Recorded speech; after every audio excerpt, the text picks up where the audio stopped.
I haven't helped you before, have I? Have I helped you before? I was a battery runner. You were a what? It's a battery runner this morning. Oh, okay. That's right. So tell me about you guys. My name's he's 17, and he came here in February, Okay. and we've been working third level junior work, Okay. and then we tried for juniors last year but didn't do it, and then we're going to try for juniors this year too. Okay. He's a little, how would you say, schizophrenic sometimes. He used to have like a panic point where he just started yapping a lot, Okay. and now his panic point has gotten farther, so now he doesn't freak out as much, but he's pretty nervous some days. Okay. Drop queen. Yeah, a little bit, a little bit.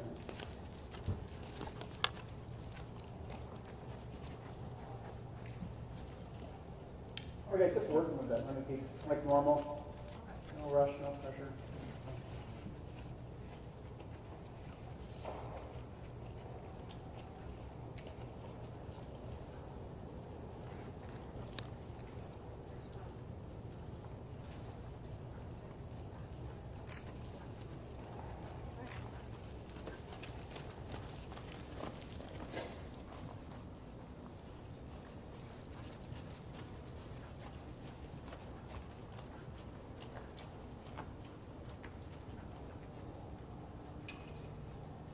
How old are you? 17. 7.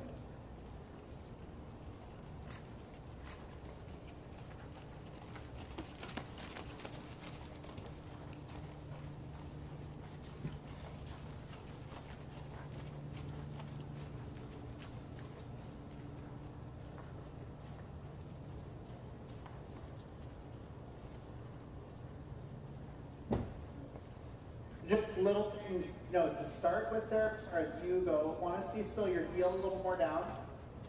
Just letting through your knee, letting your knee just soften a little bit in the knee roll so that there's no grip in with the knee and you let the weight of your legs still sink deeper down through your knee into the stirrup and down into your heel, really down. So you have a good basic position though, sitting on them, which is kind of why I would nitpick at that, because it's not, like we're starting with a lump of coal and trying to shape it into a diamond. We're pretty close already. We just need to make sure we don't overlook the last little finishing touch pieces. That makes sense? Mm-hmm. So really stretch long in the leg. Yeah, good, good. Super. It's one of those things I find with the heel, that heel has to be down. If it's not down, it's telling you really one of two things or a combination of both. There's still some shock in terms of the sitting trot that's getting absorbed in a place in your body where it shouldn't be. And that's not outwardly obvious right now, but it will at some point be. And a little bit, like I said, that's kind of that pinch or that hold on with the knee. And again, is that important just trotting around? Not really. But could it mean that when we get to one heavy change, your leg isn't quite fast enough? Or, to a pirouette, it can't get on just right. So, like I said, it's not something I want to overlook. Right. Heel really down. Yeah, leg long. Good. Good. Otherwise, pretty much like, where he's working. So I'd like to see him just a touch longer still in the neck over time. So I think that might be kind of one of his little cruxes there, that little hiding in the contact that he likes to do. Mm-hmm. And, in one way, just from outward observer looking from the ground, I go, yeah, it has to go maybe an inch higher in the pole, and his nose has to go out a couple more inches over time to really give him the right look through the frame, right? Is that as easy as just letting go of the reins? Probably not. But it is something that we have to be thinking needs a resolution within the work in terms of that little tuck in that he gives you in the frame. In that it's a funny hiding spot that they can get to with the contact, where if they can hide in that way, it just says they're not connecting 100% right. Okay. doesn't mean that he's in a terrible place. It just means there's a little something in the connection that's not working right. So kind of like Chris was saying with the heel being down. Is it the end of the world just trotting around? No. But is it going to come out in the wrong places later? Absolutely. And, you know, like you said already, because you said he can be a little schizophrenic. He can be a little funny, right? And that, like you said, goes, you know, the longer you ride him, the more you get to know him, those things should go further and further and further away. It should never get worse and worse. But you're on that track already. But that little hiding spot in the contact, I always think it works like a pressure cooker. Because the contact, change rain when you're ready.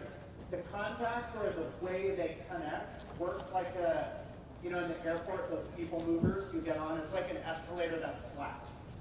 You get on it, and it like a conveyor belt. It moves the people from over there to over there. At that end, they get off, right? Right. All of the negative gets off. The positive being the belt, it rolls back in underneath itself, goes back to the beginning and pops back up again. And it picks up another passenger. Does that make sense? Yes. The connection works that way. So his body works like a big conveyor belt. Negative tension burns off, positive tension contained in. So when the tension isn't quite right, some negative tension is staying in. It's not getting fully evacuated out, right? Like I said, right now it's not like, oh my God, he's going to explode. But it could mean that there's still something in there. So it's not something I want to ignore. It's not something you need to spend 3 hours going to get his nose out, get his nose out, right? But it does need to be something that as the work goes on, we're aware of and working to change it. Yeah? So all that being said now, heel down. One trick with that with the heel down is think with your stirrup way up under your toe. Don't let it get too far back under the ball of your foot.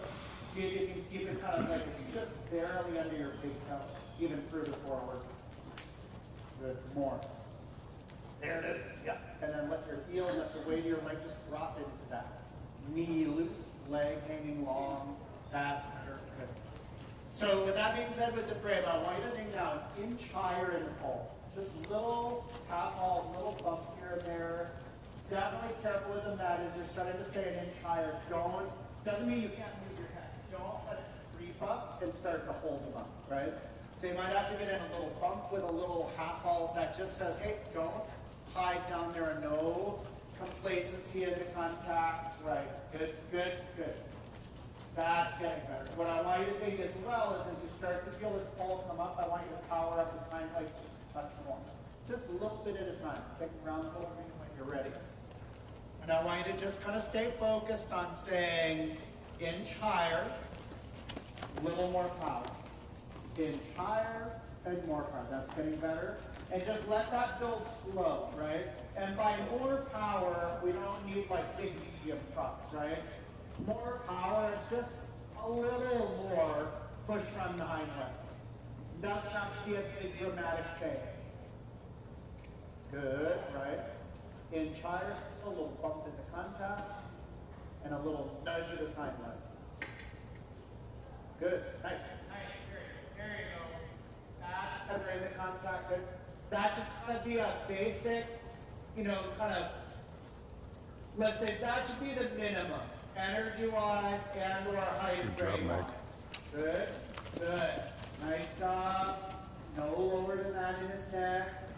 That's good with the power build. Build that slow, right? Where it doesn't have to be a huge, gigantic leap in terms of the energy change in the hind leg, so that he doesn't start to worry about it. But it's kind of that slow, gentle build. So one of the best ways to get in there and start to what I refer to as disrupt the balance. Because his balance is a little complacent, right? Like to just kind of put his neck where it is and not give you a lot of access to it changing. Same a little bit with the rhythm. Kind of wants to just get in his one rhythm, one frame, and just quietly sit there. So what I want to do is disrupt both of those things in a positive way. Go sideways off your right leg. The curve rate just a half inch looser, just a little bit. Good. Up in this pole. There you go. So through or to get that disruption, just quiet transition, so that the disruption isn't so much a big kind of smack in the face, It's just quietly changing them. Circle at that end, trot the canter when you're ready. So something as simple as trot canter. Same with some trot walks. Fine, good. Just anything that quietly changes them. I like the transitions for that work between the gait more than within the gait.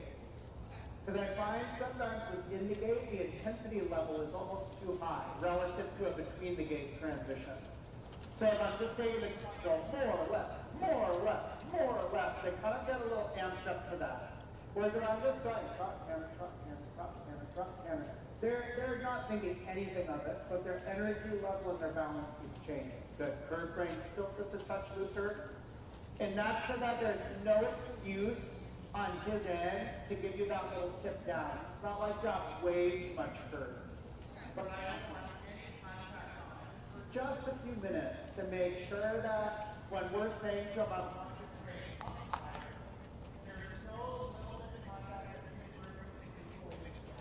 good, that's it. Trot again when you're ready. Nice. You got it. Camera. Right? So one of those, like an airplane landing, wasn't going to land on the runway right, abort the landing, power up, take off, circle around, and just try again. No tipping down, use your voice as you need, push them a little off your right leg as there you go, is the option to try. Off your inside leg, right? In this case, you just your right leg. But just kind of going, I'm not going to give you that little sucking back moment as you make the counter smaller and smaller. I just said from this counter, drop to trot. Good. Little higher still in the pole. Good. Nice. No more than that now, just so he doesn't start to run. I like that he's powering up. I don't want him to run through you. Good. Curve brain staying loose. Still a touch higher. Good. Trot together. Nice. Better transition. Good. Even higher in the crate. Kind of thinking, be gentle with it, right? But you get in there, give them a lot of little half bumps. So bumps. Good. Just kind of saying with the contact, not down there. Kind of like, that's an off limits area down there. And what I want you thinking, good, that's it. Kind of quietly lightening up to once he comes up. So now you're almost saying to him and thinking a little bit, I want you a little above the bit. I don't want you quite as round. Yeah, nice, nice. I want you to find in the balance in your neck, your own way of carrying yourself in your balance. Even though when he was a little rounder, I know it wasn't heavy, strong in the hand. But his balance was looking for your hand to do the work. And so where you're saying here is, I need you up here in the brain. You're kind of saying to him, I need you to really balance the length of your body without me. Even though when you use me, you're not using me, you're not putting a lot of weight on that support system. You're still putting weight into that, or a thought into that support system. Great with the curve right here. Yeah, heels still down. Nice. Trot again when you're ready. That's way better in his balance. Nice. Heels down. Ask for the trot. If it doesn't happen, just close your legs. Keep hammering. That one was great. Good. No tipping down in front. Easy in your miles per hour. That's plenty of speed. Good. Nice. Trot the counter.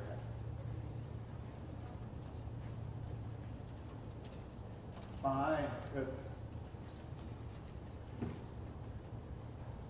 Very good in the balance. You got it. Way better up there overall through the length of his body, yeah? Once he starts to come up like that, where you start to feel the balance, like a giant teeter top, starting to make that shift, where the front end's climbing up, the back end's starting to lower down. Then I want you to think you take the length of the teeter-totter and start to shorten it. Meaning, when he's up, you're taking the length of the stride just through a little half hop now and then. That's good. And just starting to collect it a little back. Not a lot all at once. Because if we start to compress it as the teeter-totter breaks, his neck goes crashing back down to the ground. And you want to really keep that uphill balance solid and established. That's even better. Nice. Nice. Heel down, stirrup under your toe. Good. Down alongside when you're ready. Upper body well back, sitting into him. So that do that little lean back you're saying to the crew. That little tip back to put a little pressure down on his back. Through his scoop to push the hind legs down. Nice. Nice. Without the stride getting any longer, see if you can now make them just a touch quicker. Circle again. So yeah, that's it. That's it. Yeah. You're adding just a little bit more power within the collection and within uphill balance. Yeah. The uphill balance just being the overall trajectory of his stride, which has come, the overall trajectory of his top line, which has come up a lot in the last couple of minutes. Nice.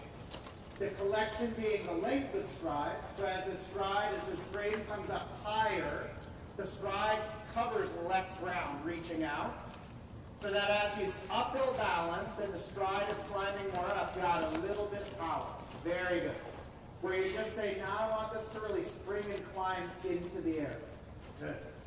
I don't want to add power if the balance is down, because if I add power when he's too low or curled or wrong, we're just going to add that power into the hand or over the ground instead of into collection or into weight carrying on the hind leg.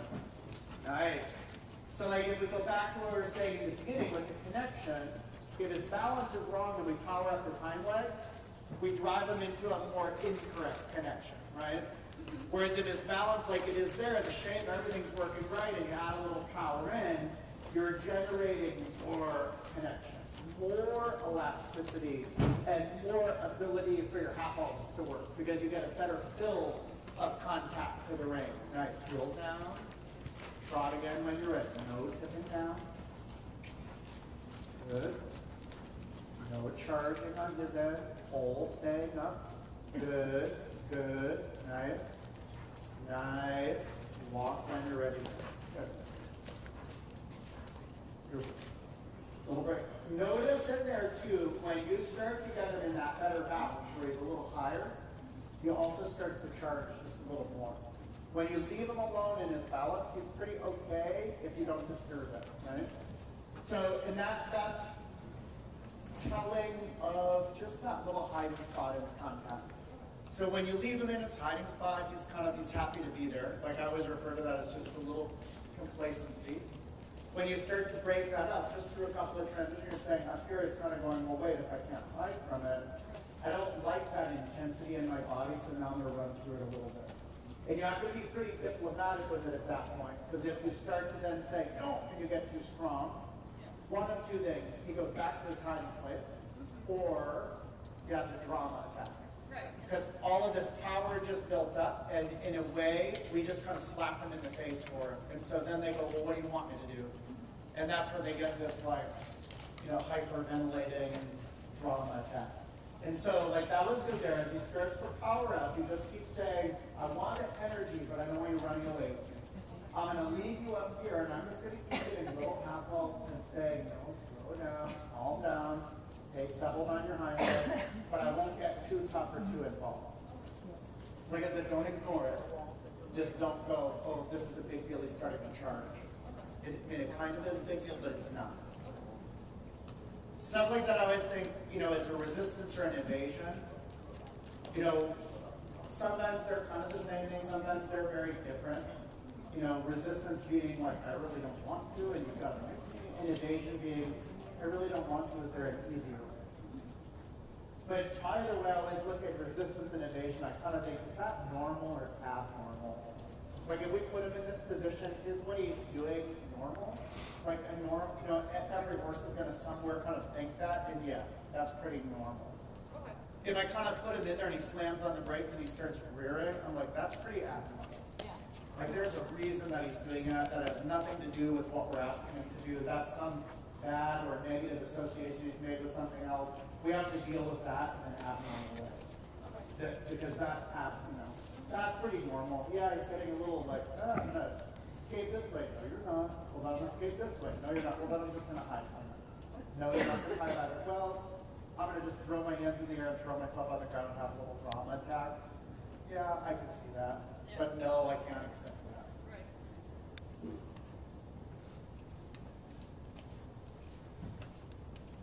So with that, with the balance, I kind of think of them as this. We need to generate a little more from his hind leg to give you a little more fill into the hand. If he's a little down, curled, or too low, we add. Anything, like when it comes to balance or feeling into contact, what you have is always magnified by your drive leg. So if you have something that's sitting in neutral territory and you drive it, it stays pretty neutral in terms of feeling. If you have something that's leaning down, tipping down, hiding in the contact, short in the neck, and we just apply a plain old driving aid to it, we magnify it. We make them shorter, we make them lean down more, we make any of the negatives feel greater. We make both feel greater, but if the negatives outweigh the positives, as they build, they don't change. So what I'm doing there is I want to build more from your leg into the contact, but he gets a little more elasticity happening. But I need to first adjust the trajectory in his top line where the energy's traveling. Because the way it kind of wants to curl, like I was saying with that conveyor belt, too much of the negative is staying on board and rolling back in. Another way you look at it is when he's in that shape, it's like if you stand kind of right at the base of the cliff, and there's a waterfall that goes over your head, you can back yourself up to the wall and never get wet, right? But if you get shoved out into it, you get this downpour. And that little curl, that tip, it's him just hiding from the flood of energy that should create the connection, create the waterfall event, coming over that edge. So we need to kind of get him up and out here where he takes a little bit more on that contact, so that he hits the contact a little better. So what I'm doing with that is kind of like you did there with the canter, which was really good. I mean, it made all the right adjustments. He came up just a little, but was still a little too floaty. So if he was up, better trajectory, but still a little too much to go in the canter. So he needed to bring it back. So as he came up and he rocked it back, that's the same thing. It just shortened the teeter-totter a little bit. And he's back and he starts to anchor on his hind legs. That's where we can start to drive a little bit to generate a little more power into the hand. One way I kind of think about it too is like that teeter-totter, put a big bowling ball in the middle of it, right? And so as you start to raise or lower one end, that bowling ball's going to roll toward that end. That's his balance. So if the balance of his top line, kind of in his energy, or maybe center of gravity is a better way of looking at it. If his balance is up in front like it should be, but that teeter-totter is still, or sorry, the bowling ball is still toward the front, you get this feeling like he's up, but he's going. And so I want to roll that bowling ball back until it kind of anchors more down into his hind legs. So I feel like his center of gravity is back here, his balance is up here, and so that if I drive, he drives and he stays in this balance, and it never tips down. Okay, shake great, Bob again.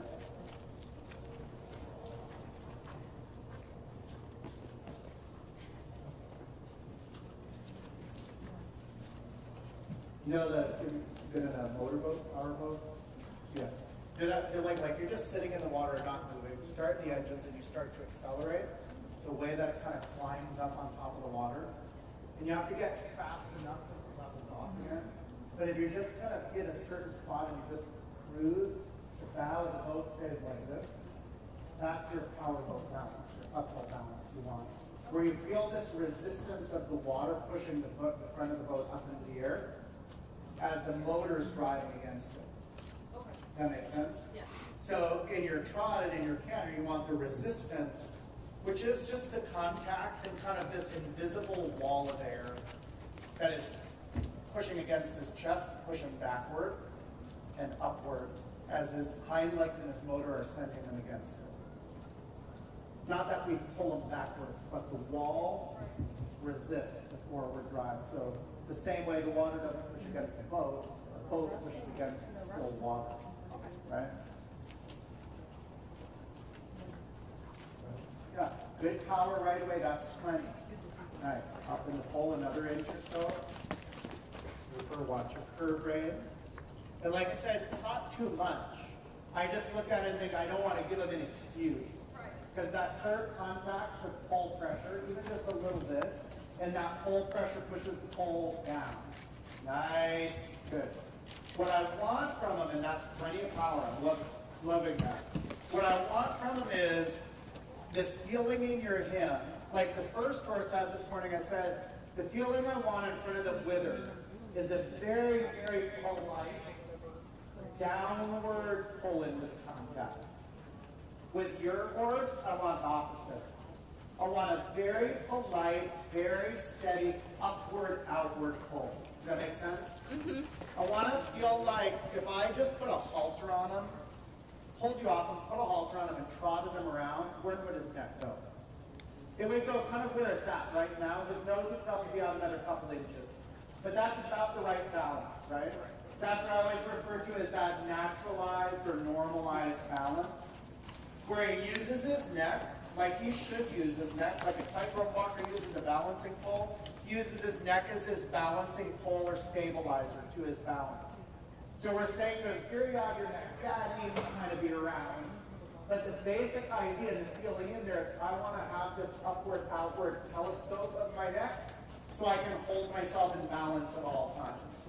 Very good there. Yeah, yeah. And like I said, for him, it might feel when you're sitting on him the littlest bit above the bit, right? It's not all above the bit at all, one iota. That looks great there. But it might give you that feeling if you're used to having them just a teeny bit rounder. Nice. No more power than that. As you feel him, starting to give you that gentle upward, outward pull, that's where you start to offer the resistance, like the water against the boat. And if you accept that little bit of resistance, just closing the hand with them there, then you can later start to add a little more power on it. Good. So that the resistance holds the balance from tipping down, and it holds the stride from getting longer. That's your contact. So that then later, as you start to power up his hind legs into that contact to create more elasticity, more this, that, all of that, nothing else changes. All you get is that reaction in the hind leg and the change of shape of his top arm. Trot the counter when you're ready. Loving that. Yeah. Great. Good. Nice in the balance right away. Super. Heel staying down. Stirrup on your toe. Way forward on your toe. Knee loose, letting your leg really great walk. Upper body well back. Good. Neck straight. Good. Careful. This way he gets a little twist in his body this way. So carefully doesn't get you to bend him too much to the inside. You got it. Even if he wants to sometimes travel little haunches in, keep taking a little bit of that right rein contact, just a touch of it, and trying to nudge his shoulder to the left. He still should stay flexed left and everything. Just careful not to overbend him left to try to compensate for that little bit of haunches in. Good. Nice. Good. And I want you to see there. Good into balance. Upper body just a touch more back. Can you make the stride without anything else changing? Make the stride 2 inches less ground cover. Just 2. Like one little ratchet click. Plenty. Good. Good. And then as he clicks back, his balance stayed good, right? He didn't curl, he didn't drop the contact. Then add a little power again. So that you're going on time. Power is the tucking under of his hind leg, right? So that's where that bowling ball starts to roll back and lodge itself on his hind legs, on his croup. Good. Upper body well back. Nice. Draw him down the long side. Hold staying up. Shoulder forward, position it. There, good. Nice. Nice. Upper body well back. Love the frame there. You could start that in just a touch more power to that. Not too much bend. Definitely that shoulder core idea. Just not too much bend. Good. As you're adding that power in, that power needs to go or change the stride to go what direction? Which way? If you add power into the canter right now. Exactly. So add power the moment you feel, there you just got a little longer. The moment you feel the ratio of length of stride versus height of stride surging or leaning to the favor of length of stride, it might have been a little too much power. Or we at least need to back off, half halt, reset them on the hind legs, and then power up again. A little less neck bend. Good. Trot when you're ready. Back in your upper body. Knees loose. Heels down. Whole thing up. Alright. Great in this balance. No charge. Good. Good. You can have power generating the connection for you, right? And basically saying you can have activity in his hind legs giving you contact in your hand. But that stride, just like the canter, should be turning into height, right? Versus length. So what I always say with that is, as you're adding or want more there, you want to be thinking RPM. You want to hear it engine rev louder, but you don't want it going any faster. No more miles per hour. Good. Good. Nice. Yeah. Love it. Super. Trot the counter again. Good. Take your time.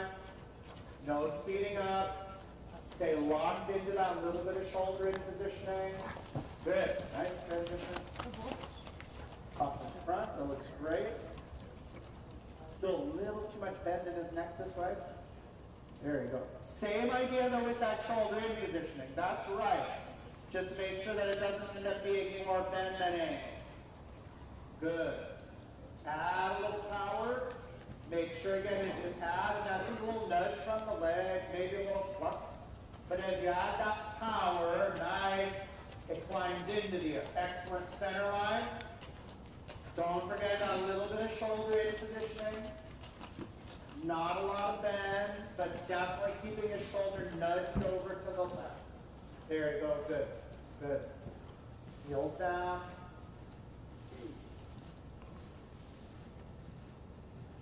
Super. Leg long. Up in front. Collected back. Super.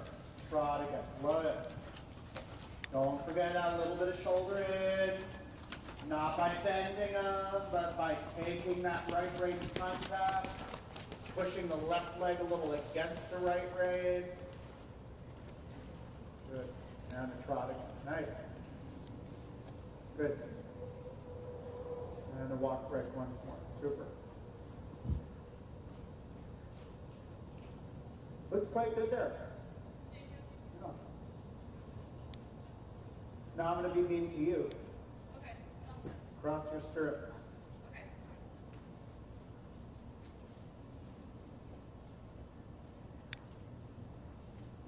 You do that on your own sometimes?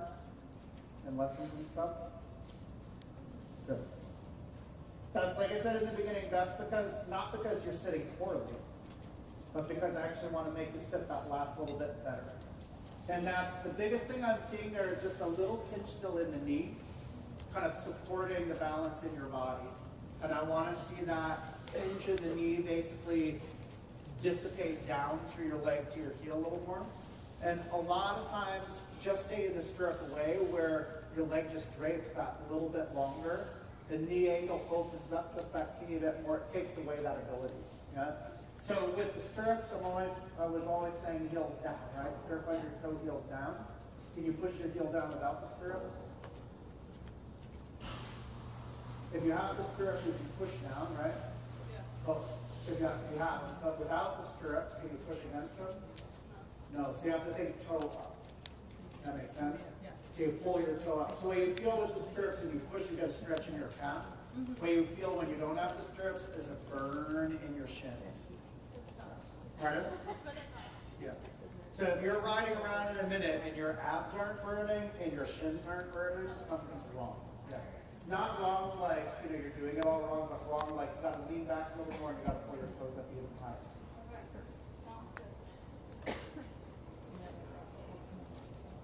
I always, when I make people do that, I always want to go if I ask you if your abs are burning and you can answer, they are not burning hard enough, right? So I should go, are your abs burning? And you're going, yeah, like that. Okay. Not really. Okay, sitting flat. Definitely getting better to the shape of this top line there just as you're working. That, like I said in the beginning, it's not something where I go, oh my God, you know, that's that, like, but it is something I go, we do need to kind of be aware of and working on, and I'm pleasantly surprised by how easily and how much his shape is changing. Good. Range just half an inch shorter. Good. Good with the curve range moves. Remember, careful this way not to overbend them. Good. And I want you to think in that straight in the trajectory of the straight being up. I want you to think an inch less ground covering in the stride. That kind of stuff, always go little bits, right? Inch or maybe two. Don't go all the way up to get him. The collected trots here is trot, you know, where we want him. And where he's working his way over here, and we have to jump that gap in one time leap. Because what will happen is he'll jump the gap, he'll miss, he'll fall down, it'll be a mess, and you won't want to jump again. Or he won't want to jump again. Or it'll be more resistant to the jump the next time. So whereas if we just make 1 inch adjustment, pretty easy to have success with that, right? If that's good, make another one. If that's good, another one. And what you find is if you look at, say, let me just as an example. I want a ski operator, which is trot in place, right? And I start right now going trot, this trot an inch shorter and out. And an inch shorter and out. He never thinks about it. And then the next time it's 2 inches. And the next time it's 3. And it's never made to be a big deal. You can get them trotting in place, right? It's just a matter of time, strength. Until you can go, now I want to take a trot and shorten it about 10 feet per stride. Whatever, you know what I mean? Then he starts to kind of go, yeah, I can do that because he's had all that systematic work plugged in. Nice, good. Part of where I want you just to think those inch or 2 at a time is all the qualities you have right now are good, right? So if we go a lot at once, we can lose some of the good. And I don't want to lose any of the good. I want to take the good and grow it to better. Good with the contact. Love that with the grade, the adjustment. Nice, down the long side. So as you start to shorten the length of stride, right, you make them a little more compressed in that uphill balance. If you compress them a little bit, his engine is going to question whether it has to stay powered up through that, right? I mean, you add resistance to something that's already traveling. The resistance in front is going to slow it down. So you might have to give him these little reminders, yes, the miles per hour I need slowing down, but I need your engine to power up. So that as you slow down, I don't get you tipping down in front. Nice. Good. Toes up. Your knee really loose. Yes. Great. Super. Notice like there, that was great, right? Pulling your knee away from the saddle. I tell people to do that all the time. Just for one stride, pull it away, let your leg drain down and flop. Like a wet towel. That just, or like when you throw a spaghetti noodle against the wall, right? Pull it off and let it just flop down on the side. And then if you extra hip, lay the knee down all the way along. Nice. And what you feel is as you do that, your seat literally slides half an inch closer to the palm of the side, or the deep spot of the side. And you end up sitting just a little deeper in that moment. Great. Shoulder in next long side. Remember this way, not too much bend. Good. In shorter in the stride. Keep taking that risk to keep presenting a higher and higher collective trot. Good. Good. Flex the left. Plenty of neck bend. Just see if you got to make his jaw on the left side. Play a little bit softer. There you go. Good. One more thing. To know that you're kind of getting in with that left leg and wiggle a little bit. Not over anything that, but that's better. Just saying to the jaw, that piece that nice and soft. Feel it inside the bend. Good on the angle. Left toe staying up. Good. Good. It's one of those places where you want to really think when you need your spur, which you do, it's fine. Use it. When you need it, turn your toe out versus pull your heel up. Good, good. Super, super. Legs long, toes up. Good. And great on the diagonal. Good stretch up the ball. Loving that. Keep a little bend in your knee just so your lower leg stays back underneath you. Toes staying up. Yeah, that's it. Leg long, toes up, knees bent. Stretch up the ball, shoulder index locks up. Any little bit that you feel the top line and his balance are working well, absorbing the pressure you're putting on, put a little more. Okay, in terms of the compression, remember when you go to drive, take just a teeny bit shorter and try an inch in the length of stride, so that when you drive, yeah, that's better. The stride goes into the air versus over the ground, right?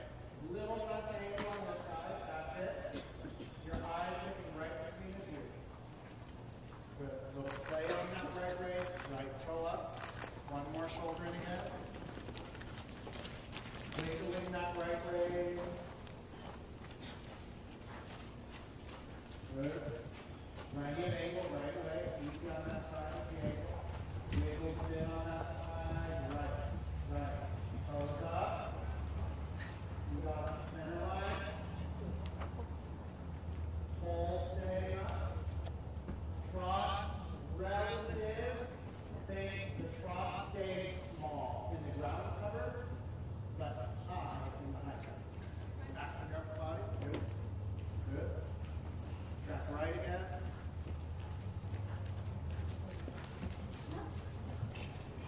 Toes up. Hands nice and low. Good. Right toe up. Put up. Shin firm. Good. No problem. Good first. Next one. Side straight again. Toes up. Hands nice and low. Good, good, good. Great. Tap to right. Walk like you're right. Nice. We'll breathe. Good.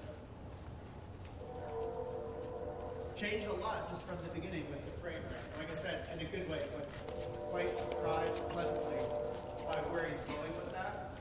So I think, and if he's giving you that much change, like I want to just keep adding a little more pressure on. The minute you start to feel it's loading the hand wrong, getting strong in the wrong way, taking over, you're losing that gentle, polite, kind of up and outward pull. Then we have to just back off a minute and get that reestablished. The pull you want on the contact is like the feeling in his body needs to be, you know, like if you're standing at the, if I'm standing here at the wall, let's say it was this tall, and I wanted to look over it, and I get on my tiptoes and crane my neck. Okay. That's the feeling in the contact you want to have. Like just try to kind of lift up and look over this wall that should be in front of him. And so if you just start getting pain, you just give them, just lay off or. Just for a second, yeah. If you feel it, that pressure, like I always say, that panic is like a boiling pot of water and the lid's on it. Okay. Right? When the water starts to boil, the lid rattles. So when you start to rattling, turn the heat down a little bit for a minute. Okay. They do have to learn to work at a boil though. Right. Right? Like that's the dressage work is there's a lot of, they work under a lot of pressure. But it shouldn't be like a pressure cooker with no release valve. That's just going to explode.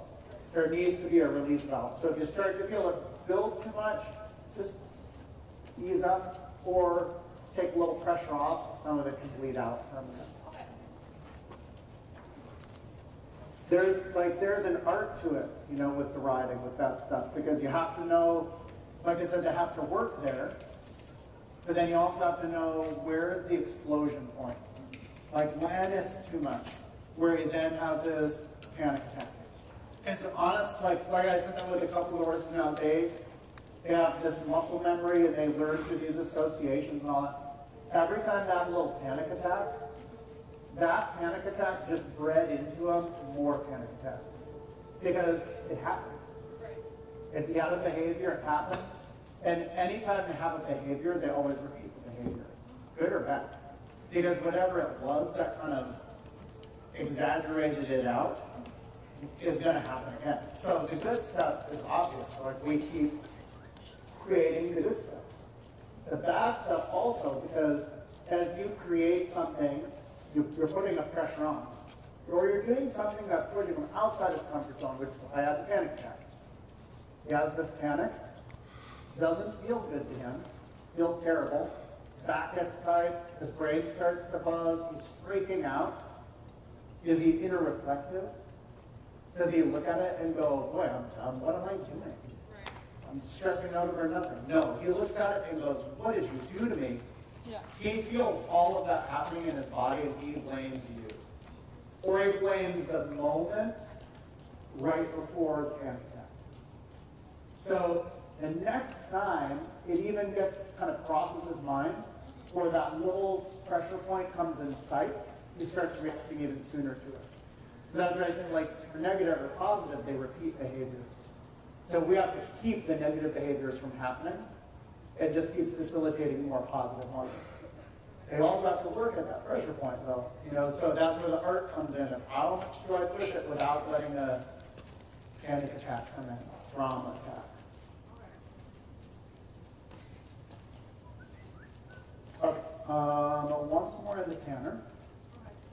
Either way first.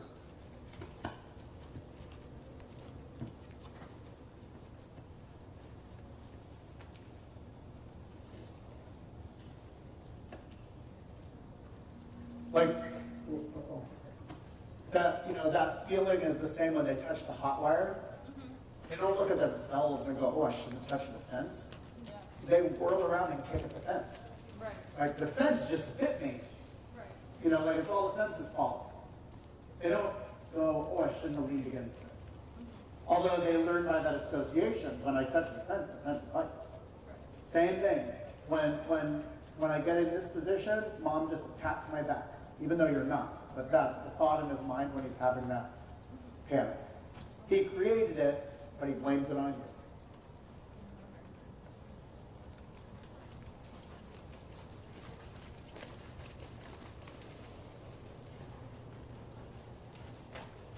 Good. Toes up. Let your knee really come out of the knee roll. Nice. Yeah. Good. Good. Love it. Great transition. Brain's just a touch shorter. Keep confining and compressing. And that compression within your upper balance, that's kind of taking that bowling ball and rolling it back. Good. Keep powering its hind legs up into it. Yes. Nice. Eyes on his ears. Careful with your outside shoulder that it stays down and stays back. Just so it doesn't lift up or twist forward. Good. Good. Toes up. Knees loose. Good. That's really good discipline with the curb right now, yeah? That meaning just nice and loose the last couple of times you've taken them up and put them to work. Yes, they need to work on the curb range contact. They can't go through you can't go through a junior or young rider test with the curb range flopping. But I think for the moment, it's way easier to take it than it is to get rid of. Right? So I always kind of think it's way easier to gain weight than lose weight. It's way easier to gain angle at a half fast than get rid of it if you have too much. It's way easier to take more curb range contact than loosen it later. So as far as they become dependent on it. So that's quite good with it that loose, and you just keep thinking of these that's solid in the snapple contact, you have to just slowly sneak up on it over time. Okay. A little more back in your upper body. I want you to still take nice, good. Touch more energy. Teeny bit shorter in the stride. Remember, shorten first, or side-by-side width, right? So that you don't get the forward surge when you want an upward surge. Good. Heels, toes up. Left shoulder back and down. There's your canter. Good. Good. No backing off. Quietly coax them through. Good. Lean back and sit into them. Sometimes when they give you that little backing off moment, just a little extra tip back gives them a little shove out in front of your seat. Yeah. Good. Nice energy. Stay back. Toes up. Good. Super.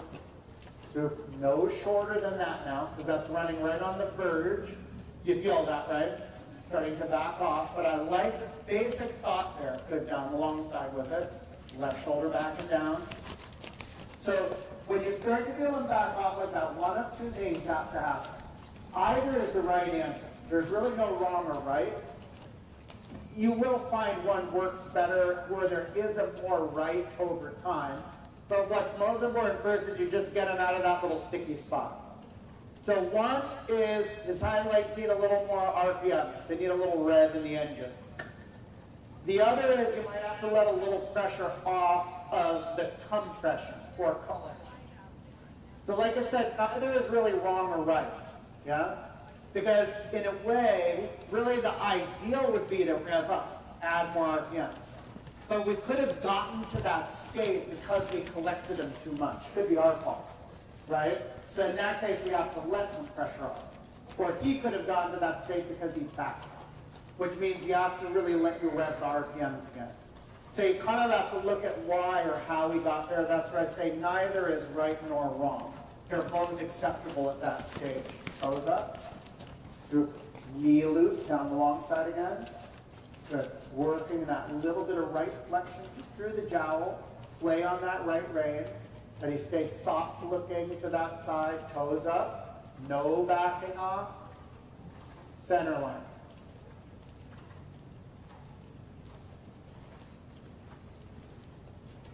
Good. Flex right. Toes up. Nice. Good. High energy within the collection. Good. Toes. Long side straight and top line grip. Good. Left shoulder staying back. Yeah, turn right. See if you can. Wiggling through it. Get back to canter. Even it right away, right up at the canter. Good. Be nice, right? But be tough. Kind of go ahead. No, I didn't say canter walk. Stop. I don't want a canter and a panic attack. I want a canter truck. So do it away from the wall this time. So you have a little more wiggle room if that's a thought of his.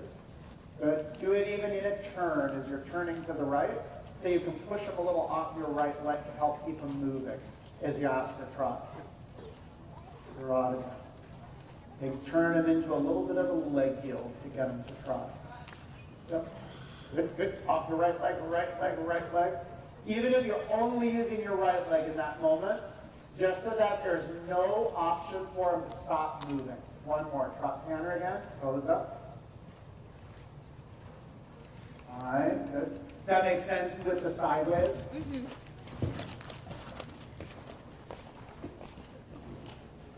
I got turned up. I can't maybe.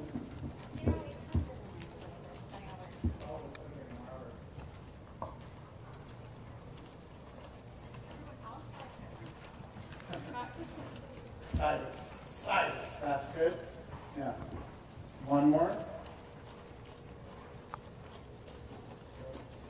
That's right.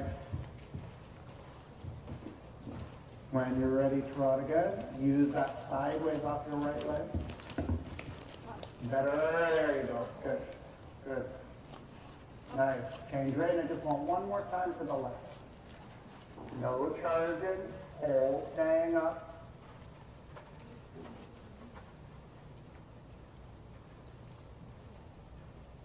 Good. Nice in his balance. Yeah.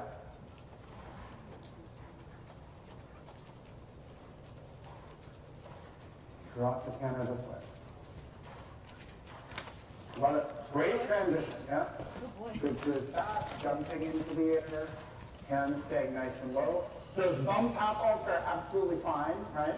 Just make sure that they don't slowly, inadvertently get your hand creeping higher and higher. Good. Nice. Good with your knee loose. Yeah, that's what I want to see. Toes up and point it in. Good. Trot again. Knee staying that loose on him. Good. Good. Excellent. It's getting better with your leg position there too. Yeah. Yeah. And a walk again. Good. That makes sense with the counter to trot on the right side. When he wants to give you that little, I'm just gonna back off and walk, turn him sideways. And even if you end up, like even if he walks a step, I mean, I don't want him to walk, but if he walks, just using one leg, pushing sideways to get him back to trot. Because when they get to that little stuck spot, their body is just freezing against in its length, against the contact. Not against the contact like he's really strong, but against like I'm pushing away from it. And the minute you push him sideways, you compromise the ability and length of his body to be against it. So the likelihood of it turning into something becomes way less at that stage. So always sideways when they want to, anytime the workflow wants to come to a halt or he puts a wall up that's too big for him to get through, go sideways. So that you're still owning the movement underneath you, keeping his legs moving, keeping contact with him, and then he never gets, like I said, they're not inner-reflective about it. They don't get to that point where they think, oh, look what I just created. They get to that point and they blame it on you. So as long as you keep it moving, then it doesn't have that chance to really turn into something. Good, all makes sense? Yeah, it's a fun one, I think, with good potential in there still. But in terms of hair, and then you, and still, again, for an older guy, very capable for way more. Thank you. Lots of work without scripts. We ran out of time, but I normally have to take them back and work from it again with it, which we might still do tomorrow a little more. But I want you definitely digging it out, like really letting your knee loosen, your leg being a little longer, getting that stirrup iron up toward your toe, so that it's like if we talk about getting your heel down, the stirrup iron itself and your foot, the branch of your foot, works. It's kind of this lever arm action. Your ankle is what rotates and turns, right? When I said that earlier to somebody about the tire iron, you're probably getting batteries. But if that lever arm if that lever arm from your ankle where you flex, if the stirrup iron is short, it takes a lot of force pushing down to get your ankle to move. Whereas if that lever arm is really long, the amount of weight pushing down on it to get your ankle to flex isn't much. So if we get the stirrup way up under the toe, your heel drops down really easy. If the stirrup is slid back to the ball of the foot or just the arm, it takes a lot more pressure pushing down to get it to move. That ankle and your heel being down is important because, like I said, it's a shock absorber. So when it's not down, it's not a disaster. But if it's not down enough, you can see that some absorption of the trot is somewhere else, and it needs to be there. So when it's down, though, it can really flex and move freely. It can absorb a lot. So it's not like your heel should be bouncing and trotting, but there is some little bit of movement there. The longer that lever arm is, the less movement there actually is, because the less pressure it takes to actually get that absorption to kind of kick in. Okay. So way up under your toe with the stirrup iron. Yeah, nice work.